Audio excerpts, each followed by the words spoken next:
Welcome to Rizvi's e-learning channel.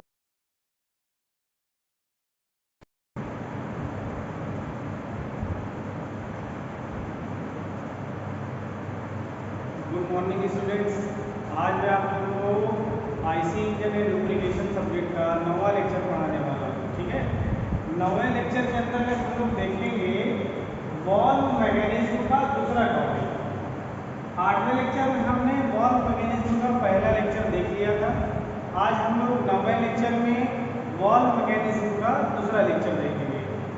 8वें lecture में हमने valve mechanism के पहले लेक्चर में देखा था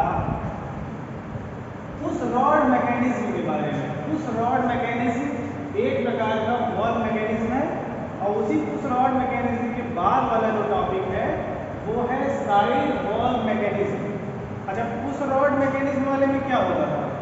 उस रॉड वाले मैकेनिज्म में एक रॉकर आर्म होता था टॉप पे, उसमें एक तरफ उस रॉड लगा रहता था और एक तरफ आपका वॉल्व स्टेम होता था। उस रॉड जैसे ही ऊपर जाता था, वॉल्व स्टेम नीचे आता था तो वॉल्व खुल जाता था। ठीक है, आज हम लोग उसी क्रम में आगे 9वां लेक्चर देखेंगे side valve mechanism. Side valve mechanism में सबसे पहले आप लोग डायग्राम समझिए। देखिए, सबसे पहले ये देखिए, आपका ये जो सर्कुलर फॉर्म में बना है इसको हम लोग बोलते हैं क्रैंक शाफ्ट। ये क्रैंक शाफ्ट के थ्रू जुड़ा होता है। ठीक है, ये होता है आपका कैम पूरा सर्कुलर नहीं होता है। कैम में थोड़ा सा एक तरफ उभरा हुआ हिस्सा होता है जो आपके प्लंजर को या वॉल्व टैपेट को धकेलता है। जैसे सर्कुलर फॉर्म में रहेगा, मान लीजिए ये ऐसे रोटेट करता है। ठीक है, अभी रोटेट करेगा तो जहाँ पे ये उभरा हुआ हिस्सा है ये टैपेट को धक्का देगा। टैपेट को जब धक्का देगा तो टैपेट नीचे की ओर मूव करेगा। ठीक है, आइए हम आगे समझते हैं। ये हमारा यहाँ से लेकर के यहाँ तक का हिस्सा वॉल्व टैपेट बोलते हैं। ठीक है, ये हमारा यहाँ पे क्लियरेंस है। क्लियरेंस का मतलब होता है वॉल्व स्टेम होता है। स्टेम का मतलब होता है तना। ये तने जैसी आकृति दिखाई देती है, इसलिए हम इसको वॉल्व स्टेम बोलते हैं। ठीक है, वॉल्व स्टेम और वॉल्व टैपेट के बीच में जो जगह होती है उसको हम लोग वॉल्व क्लियरेंस बोलते हैं। ठीक है, अब यहाँ पे देखिए, ये आपका जो दोनों साइड हल्का सा दिख रहा है ये आपका इंजन का ब्लॉक है। मतलब जो इंजन की बॉडी होती है उसको यहाँ पे थोड़ा सा डिनोट कर दिया गया है, और ये हमारा वॉल्व का तना है, वॉल्व का स्टेम। ठीक है, स्टेम मतलब होता है तना। यही आपका वॉल्व स्टेम है, यहाँ से लेकर के यहाँ तक का हिस्सा है। अब ये जो आपका वॉल्व वाला हिस्सा है ये आपके सिलेंडर के अंदर होगा। देखिए, जैसे मान लीजिए सिलेंडर है, ये आपके सिलेंडर के अंदर होता है। आइए समझते हैं थोड़ा सा। जैसे मान लीजिए आपकी सिलेंडर बॉडी है। ठीक है, ये सिलेंडर की बॉडी के अंदर होता है ये हिस्सा वॉल्व वाला। ठीक है, valve stem guide. Valve stem guide का मतलब ये होता है कि हमें जो वॉल्व स्टेम को गाइड करता है, वॉल्व स्टेम को गाइड कौन करता है? ये गाइड का मतलब होता है कि स्टेम जो होता है हमारा वॉल्व का स्टेम, इसी के through up and down motion करता है, उसी के अंदर स्लिप होता है। मतलब वो गाइड करता है। गाइड करके मतलब उसको दाएं बाएं नहीं जाने देता है, उसी के बीच में जो है ये आपका वॉल्व स्टेम अप और डाउन मोशन करता है। ठीक है, ये हमारी हो गई वॉल्व स्प्रिंग। वॉल्व स्प्रिंग अच्छा क्या काम करता है? जैसे ही आपका कैम शाफ्ट जैसे ही हमारा रोटेट करता है, ठीक है, पूरा वाला हिस्सा एक टाइम के बाद आपका ये ऊपर आ जाएगा। आइए समझते हैं कैसे। जैसे मान लीजिए आपका ये हिस्सा धीरे से रोटेट करके ऐसे हो गया, ये मान लीजिए। ठीक है, ये ऐसे हो गया, ये ऊपरा हिस्सा यहाँ पे आ गया तो ये सर्कुलर फॉर्म नीचे आ जाएगा तो ये ऊपर आ जाएगा। ये आपका क्या है? स्प्रिंग लगी होने की वजह से इसको ऊपर धक्का देगा। ऊपर धक्का देगा तो ये हमारा ये जो टैपेट है, टैपेट मान लीजिए आपकी टैपेट की पोजीशन एक टाइम बाद यहाँ पे आ जाएगी, मान लीजिए। ठीक है, ये समझ में आ रहा है? आपकी टैपेट की पोजीशन यहाँ पे आ गई, यानी कि आपका ये स्टेम जो है ऊपर आ जाएगा। टैपेट ऊपर आने की वजह से स्टेम भी ऊपर आ जाएगा, स्टेम ऊपर आने की वजह से वॉल्व ऊपर आएगा। वॉल्व ऊपर आएगा तो क्या होगा? आपका वॉल्व का जो छेद है, जो आपका वॉल्व का छेद है वो पूरी तरह क्लोज हो जाएगा, बंद हो जाएगा। ठीक है, अब हम लोग पार्ट्स के बारे में समझ चुके हैं, अब आइए वर्किंग के बारे में समझते हैं। सबसे पहले आप लोग ये समझिए कि वॉल्व मैकेनिज्म होता क्या है। 8वें लेक्चर में हम लोग इसके बारे में डिस्कस कर चुका था। आज हम लोग फिर से देखेंगे उसी क्रम में आगे का। वॉल्व मैकेनिज्म होता क्या, देखिए किसी भी सिलेंडर में इनलेट वॉल्व लगे होते हैं, आउटलेट वॉल्व लगे होते हैं, ठीक है। तो आपके फ्यूल जो होता है, फ्यूल जो एयर फ्यूल मिक्सचर होता है सिलेंडर के अंदर जब भी जाता है, इनलेट वॉल्व के थ्रू जाता है। अब उसमें सिलेंडर के अंदर ऐसी कौन सी मैकेनिज्म लगी है, वॉल्व के अंदर ऐसी कौन सी मैकेनिज्म लगी है जो आपके वॉल्व को ये बताएगी कि भैया अब आपको खुलना है। एग्जॉस्ट वॉल्व जिससे आपको धुआं निकलना है, जली हुई गैसों को बाहर निकलना है, उसको कौन बताएगा कि अब वॉल्व आपको खुल जाना है ताकि ये जली हुई गैसें जो है आउटलेट वॉल्व के थ्रू बाहर चली जाए। कोई तो ऐसा होगा ना, कोई तो ऐसी मैकेनिज्म, कोई तो ऐसा शख्स होगा जो आपके वॉल्व को ही बताता होगा कि नहीं अब आपको खुलना है, अब आपको बंद होना है। जो इस काम को करता है, एक इंजन के अंदर जो इस काम को बताने का काम करता है कि कब आपको वॉल्व को खोलना है, कब आपके वॉल्व को बंद होना है, उसी मैकेनिज्म को हम लोग वॉल्व मैकेनिज्म कहते हैं। ठीक, वॉल्व मैकेनिज्म आपका क्लियर हो गया।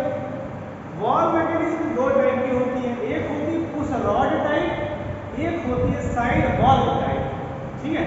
पुश रॉड टाइप हम लोग इससे पहले देख चुके हैं। अच्छा, पुश रॉड टाइप में क्या होता था, देखिए एक होता था रॉकर आर्म, ऐसे करके होता था, ठीक है। उसमें आपका एक तरफ क्या होता था, वॉल्व लगा रहता था। ये रफली डायग्राम थोड़ा सा समझिएगा। एक तरफ क्या होता था आपका इसी प्रकार का टैपेट लगा रहता था, और जो टैपेट हमारा कैम शाफ्ट के थ्रू ऊपर जाता था तो ये हमारा वॉल्व नीचे की ओर धक्का देकर खुल जाता था, ठीक है। तो इसमें क्या होता था, एक रॉकर आर्म लगा रहता था। रॉकर आर्म देखिए आप ध्यान से समझिएगा। जैसे मान लीजिए ये आपका रॉकर आर्म है, एक तरफ हमारा टैपेट लगा हुआ है रॉकर आर्म के एक सिरे पे, दूसरे सिरे पे हमारा क्या है, वॉल्व का स्टेम लगा हुआ है। रॉकर आर्म क्या है, ये समझिए रॉकर आर्म है आपका, ये टैपेट लगा हुआ है इस साइड पे, इस साइड मान लीजिए वॉल्व स्टेम लगा हुआ है। तो जो आपका वो होता है टैपेट होता है, टैपेट क्या होता है आपके कैम शाफ्ट से जुड़ा हुआ होता है। तो जैसे कैम घूमता है तो कैम में जैसे ही उभरा हुआ हिस्सा है टैपेट को धक्का देता है ऊपर की ओर। जब टैपेट ऊपर जाएगा तो यहाँ पे रॉकर आर्म को थोड़ा सा टेढ़ा करेगा। अब ये वाला हिस्सा ऊपर है, ये नीचे। अब ये चूंकि नीचे रहेगा, ये नीचे को पुश करेगा, किसको, वॉल्व स्टेम को नीचे की ओर पुश करेगा। अब नीचे की ओर पुश करेगा तो क्या होगा, जो आपके सिलेंडर में वॉल्व लगा है, जैसे मान लीजिए ये आपका, ये इसे समझिए, जैसे मान लीजिए ये आपके सिलेंडर की बॉडी है, इसके अंदर ये आपके वॉल्व ऐसे लगे हुए हैं, ठीक है। ठीक, अब चूंकि ये पुश हो रहा है, ये पुश होगा तो क्या होगा, ये आपका धीरे से नीचे की ओर आएगा। अब ये चूंकि नीचे की ओर आ गया, ठीक है। अब नीचे की ओर आ गया तो वॉल्व खुल जाता है। वॉल्व खुल जाएगा तो हमारा वॉल्व आपका ओपन हो जाएगा। उसमें जो चीज़ अंदर आनी है वो अंदर चली जाएगी, जो चीज़ बाहर जानी है वो बाहर चली जाएगी। उसी क्रम में आगे आप देखेंगे साइड वॉल्व मैकेनिज्म। अब साइड वॉल्व मैकेनिज्म में क्या होता है, साइड वॉल्व मैकेनिज्म में किसी प्रकार का कोई रॉकर आर्म हम लोग इस्तेमाल नहीं करते हैं। इसमें क्या होता है, जो आपका टैपेट होता है, टैपेट वॉल्व टैपेट होता है, वो सीधे वॉल्व स्टेम से सीधे कांटेक्ट में होता है और किसी प्रकार की कोई मैकेनिज्म नहीं। ऊपर वॉल्व टैपेट लगा है, नीचे वॉल्व स्टेम लगा है, बीच में थोड़ा सा क्लियरेंस हम लोग दे दिए हैं और उसी क्लियरेंस के चारों तरफ एक स्प्रिंग लगा दी है। स्प्रिंग क्या करती है, टैपेट को, जैसे टैपेट कैम शाफ्ट से थोड़ा सा फ्री होता है तो स्प्रिंग हमारी टैपेट को थोड़ा सा ऊपर की ओर मूव कर देती है। आइए इसकी वर्किंग को समझते हैं। मान लीजिए हमारा क्रैंक शाफ्ट जो होता है, क्रैंक शाफ्ट से हमारा कैम जुड़ा हुआ होता है। कैम जैसे ही हमारा रोटेट करेगा, कैम शाफ्ट भी रोटेट करेगा। अब कैम शाफ्ट रोटेट करेगा तो इसका जो उभरा हुआ हिस्सा है हमारे टैपेट को, वॉल्व वाले टैपेट की ऊपरी सिरे को नीचे धक्का देगा। अब नीचे धक्का देगा तो इसमें जो क्लियरेंस है वो क्लियरेंस खत्म होगा। वॉल्व का जो स्टेम है इसके कांटेक्ट में आते ही पुश करेगा, इसको पुश करते ही क्या होगा, वॉल्व गाइड के थ्रू इसी के अंदर आपका वॉल्व स्टेम फिसलते हुए या स्लिप करते हुए नीचे की ओर पुश हो जाएगा, नीचे की ओर पुश हो जाएगा तो आपका ये वॉल्व जो है खुल जाएगा। साइड वॉल्व मैकेनिज्म में यही होता है कि किसी प्रकार का कोई रॉकर आर्म हम लोग इस्तेमाल नहीं करते, बस पुश रॉड मैकेनिज्म में और साइड वॉल्व मैकेनिज्म में यही अंतर है। पुश रॉड में मैकेनिज्म में एक प्रकार का रॉड होता है जो आपके वॉल्व स्टेम को पुश करता है, लेकिन यहाँ किसी प्रकार का रॉड नहीं लगा हुआ, इसलिए इसको हम लोग पुश रॉड मैकेनिज्म ना कह के साइड वॉल्व मैकेनिज्म कहते हैं। ये डायरेक्ट ऑपरेट होता है, इसी में किसी प्रकार का रॉकर आर्म वगैरह नहीं लगा होता है, ठीक है। तो इसमें क्या होता है, इसमें आप ये समझिए कि जितने भी आपके वॉल्व होंगे, जितने वॉल्व को आपको पुश करना है, पुश करके ओपन करना है, उतने ही आपके क्रैंक शाफ्ट आपके टैपेट के साथ लगे होते हैं। जितने वॉल्व उतने टैपेट, हर वॉल्व के लिए अलग अलग टैपेट होता है। उम्मीद करता हूँ आप लोग इसकी पूरी प्रक्रिया को, पूरी वर्किंग को समझ गए होंगे। नाम आप लोग एक बार फिर से कंफर्म कर लीजिए, देख लीजिए, नहीं समझ में आता है स्पष्ट करके पूछ लीजिए, ठीक है। अब मैं उम्मीद करता हूँ कि आप लोग उस रॉड मैकेनिज्म में अच्छे से समझ गए होंगे, साइड वॉल मैकेनिज्म भी अच्छे से समझ गए होंगे। तो आज के लेक्चर के लिए इतना ही, आज के लिए धन्यवाद।